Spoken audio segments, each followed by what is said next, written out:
Hello friends, इस topic में बात करेंगे एग्रीमेंट्स के बारे में। एग्रीमेंट्स जिसे हिंदी में करारनामा या इकरारनामा कहते हैं, तो कई लोगों की बड़ी भूल होती है। तो उन्हें मैं इस टॉपिक में बताऊंगा कि एग्रीमेंट्स में कुछ संशोधन हो चुके हैं। तो आप जानेंगे कि कौन से एग्रीमेंट कब मान्य होंगे और कब मान्य नहीं होंगे। सभी एग्रीमेंट्स मान्य नहीं होंगे, कानून में संशोधन हो चुका है। और 4 पॉइंट पर बात करेंगे हम, एग्रीमेंट कब मान्य होंगे कब नहीं, और कौन से एग्रीमेंट मान्य होंगे। रजिस्टर्ड एग्रीमेंट के आधार पर जमीन रजिस्ट्री आप कब नहीं ले सकते, क्यों नहीं लेनी चाहिए। और मुख्तारनामा यानी कि पावर ऑफ अटॉर्नी से अगर आप जमीन खरीद रहे हैं तो भी आपको सावधान होना चाहिए। तो साथियों, सबसे पहले हम बात करते हैं एग्रीमेंट यानी कि करारनामा इकरारनामा के बारे में। अगर मान लीजिए साथियों कोई भी एग्रीमेंट रजिस्टर्ड नहीं है तो वो किसी भी कीमत पर मान्य नहीं होगा। क्यों मान्य नहीं होगा? क्योंकि इसमें अमेंडमेंट संशोधन हो चुका है। संशोधन क्या हो चुका है वो आप जान लीजिए। देखिए, वैसे तो एक एग्रीमेंट, एक करार जो है, एक इकरारनामा जो है, वो एक संविदा है। वचनों के समूह को संविदा कहते हैं। अब देखिए, इसमें क्या है, करारों का रजिस्ट्रीकरण आवश्यक नहीं होता है, लेकिन यदि कोई करार स्वयं किसी अचल संपत्ति में कोई हित उत्पन्न करता है तो वहां पे 100 या इससे अधिक मूल्य का है तो इसका रजिस्ट्रीकृत अनिवार्य है। यानी कि साथियों, ये स्पष्ट हो गया कि कोई भी आप ऐसा कॉन्ट्रैक्ट कर रहे हैं, कोई भी ऐसा एग्रीमेंट, करार, इकरारनामा कर रहे हैं जो किसी अचल संपत्ति का है और उस अचल संपत्ति की कीमत 100 रुपए से अधिक है तो वहां पे रजिस्ट्रीकृत होना अनिवार्य है। एक चीज मैं साथियों आपको और बता दूं कि कई लोगों को मान लीजिए कोई कानूनी सलाह लेनी है, फॉर एनी लीगल एडवाइस, तो कॉन्टैक्ट नंबर वीडियो की डिस्क्रिप्शन में मेंशन किया गया है। और आप यदि कोई उत्तर प्रदेश में प्रॉपर्टी खरीद रहे हो और उसका डॉक्यूमेंट्स भी चेक करवाना चाहते हो तो करवा सकते हो। कॉन्टैक्ट नंबर वीडियो की डिस्क्रिप्शन में दिया गया है साथियों, ठीक है। देखिए, तो स्पष्ट हो गया कि कोई भी आप एग्रीमेंट कर रहे हो, 100 रुपए से ऊपर संपत्ति है तो उसका रजिस्ट्रीकृत कराना अनिवार्य है, ठीक है। ये एक्ट में स्पष्ट प्रोविजन किया गया है। अब यूपी में प्रॉपर्टी ट्रांसफर एक्ट अधिनियम की धारा 54 में संशोधन हो जाने के कारण इकरारनामा वय यानी कि विक्रय विलेख केवल रजिस्ट्रीकृत लिखित द्वारा ही किया जा सकता है। तो साथियों, मैं आपको बताऊं, यदि आप मान लीजिए कोई आप नोटेरी करवा लेते हो, कोई शपथ पत्र पे लिख लेते हो, कोई स्टाम्प पे लिख लेते हो, तो ऐसे एग्रीमेंट्स मान्य नहीं होते हैं। आप पुराने कानून के भरोसे न रहें। मान लीजिए कोई भी एडवोकेट्स आपको ये राय देते तो गलत राय देते। अब हम एक चीज, कुछ जो अपवाद हैं वो आपको और बता दूं जो कि बहुत बड़ा आपका नुकसान कर सकते हैं। मैंने देखा है कि कई लोग जो है रजिस्टर्ड एग्रीमेंट से जमीन खरीद रहे हैं, लेकिन वो इलीगल है। इलीगल क्यों, वो मैं आपको बता दूं।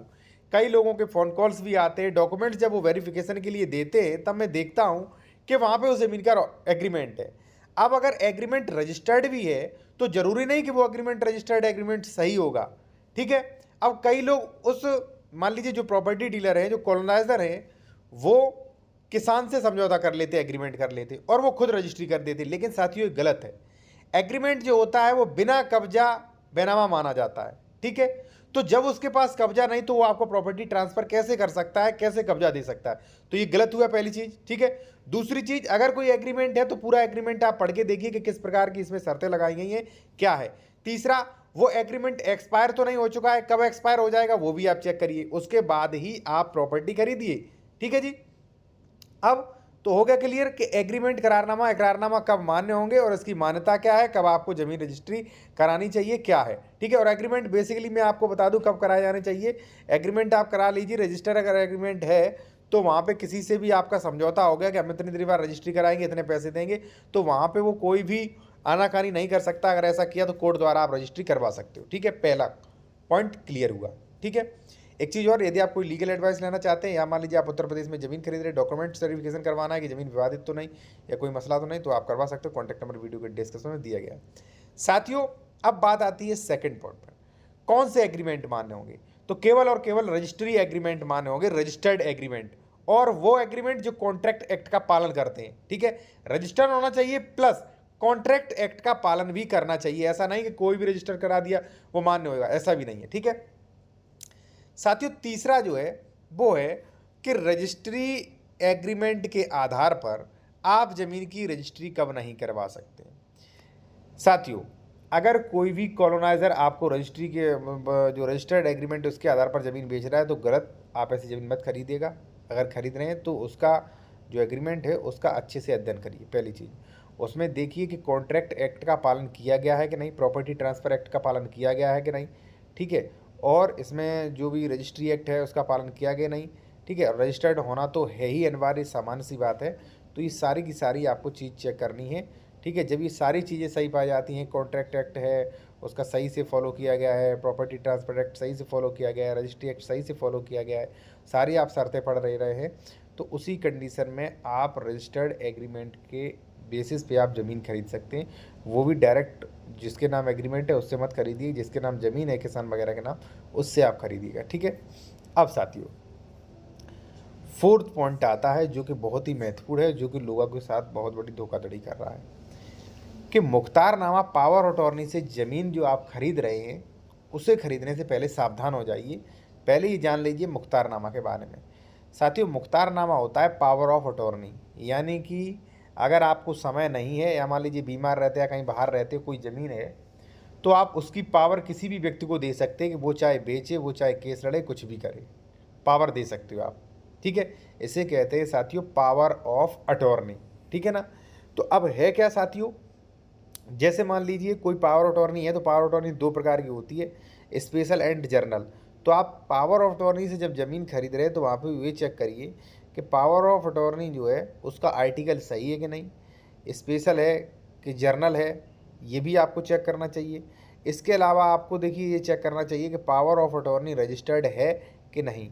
अनरजिस्टर्ड पावर ऑफ अटॉर्नी से आप ज़मीन मत खरीदिए, बहुत बड़ी परेशानी हो सकती है, ठीक है।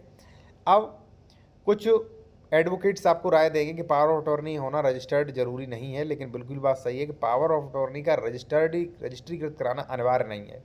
लेकिन देखिए, अगर कोई पावर ऑफ अटॉर्नी साथियों रजिस्टर्ड नहीं है, ठीक है, और आप उस पावर अटॉर्नी से ज़मीन खरीद लेते, तो हो सकता है जिसने पावर ऑफ अटॉर्नी दी हो वो कल से कोर्ट में चैलेंज कर दे, रजिस्ट्री को कैंसिलेशन के लिए केस कर दे और कहे कि भाई ये पावर अटॉर्नी जो हमने कराई थी ये फर्जी है, ये मेरे द्वारा नहीं करी गई, ना मेरे साइन है, क्योंकि रजिस्टर्ड तो वो है नहीं। तो भविष्य में ऐसा वो कर सकता है और आपकी रजिस्ट्री खतरे में पड़ जाएगी, ठीक है। पहली चीज़ ये हुआ। दूसरी, पावर अटॉर्नी का आर्टिकल। तीसरा जो है पावर अटॉर्नी स्पेशल है कि जनरल है, किस कैटेगरी की है।